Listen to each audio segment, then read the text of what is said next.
Hello everyone, this is your host Ryu, and I'm back for another Street Fighter story time. We are here in the Williams Green, so I'm going to try to keep it down a little bit. We got the globe statue over there.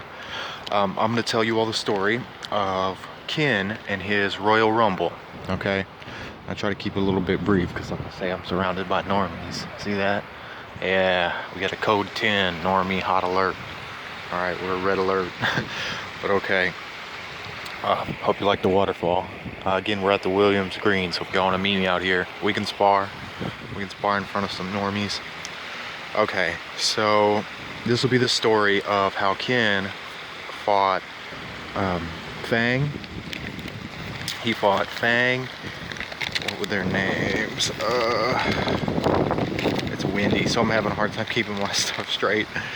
Okay, but first, before I get into that, today is International Bully Day, Stop Bullying Day, so I thought I'd go ahead and mention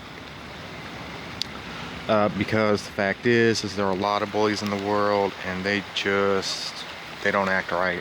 Not only do they not act right, but they hurt people, you know, and that's just not right. I went by this so-called center of the universe, but it wasn't what it all cracked up to be. So, that's about all there is to that. Let's see. Yeah, Ken's Battle Royal with Fang, otherwise known as BF. Guile nicknamed him BF because he kept trying to do a windmill attack, like a punching windmill, from behind. So use your imagination, BF. So Ken beat up Fang, Birdie. Fang uses the windmill. Birdie used like a 1-2 jab cross combination, and Charlie Nash, who used a shuffle with the feet, and a lunge punch combination, which is like an Ali shuffle. And it was funny because they kept doing the same thing and over, and Ken would just block it and jab and do like a overhand or Hadoken, overhand left, and then he would block it, you know, and dodge, and they were three of them all around him, and then he would come in and do his uppercut, or let's say shoryuken. And his uppercut was especially interesting because he almost killed our dad, Evil Goken, with it, because if he missed his uppercut, he would just step into it and turn it to a left elbow. So it was like especially deadly. Well, what he did was he would just sit there and swat them down, hit him with it, and I just remember seeing him in a circle just bopping him and bopping him and bopping him. And I thought it was hilarious. But now his memories are probably more vivid than mine are, but I wanted to mention it because they kept doing the same thing over and over, and that's the definition of insanity. Well, anyway, he would block dude's shuffle punch. He wouldn't fall for the shuffle, then he would block the punch, then he would bop him, and then the other guy would come in with his 1-2, and he would dodge, bop him. And so he would just overhand left, uppercut, elbow, uppercut, left, jab, and it was just like watching somebody, I don't know, it was the craziest thing I ever saw. And, you know, he was just fighting in three directions. And I kept saying, like, oh, do you want me to jump in? And he was talking to me while he was beating him up, like, no, I got this. And he was just bam, boom, another.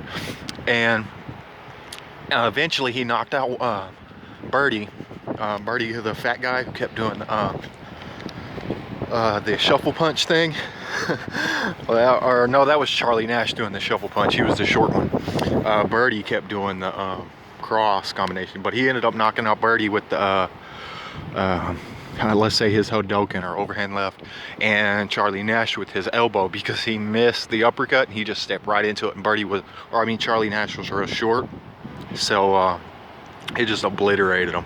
But old BF, aka Fang of the Poison Claw, Mr. Windmill himself, he ended up, he was the only one that didn't get knocked out, but he was so rocked and beat up and messed up that he just quit.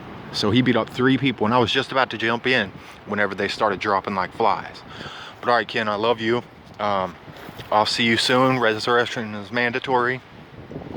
I remember you took me to this fountain, or this statue, okay? And I came here when I remembered you. I remembered it, and I was just like, hey, I'm gonna come here and, you know, make it happen.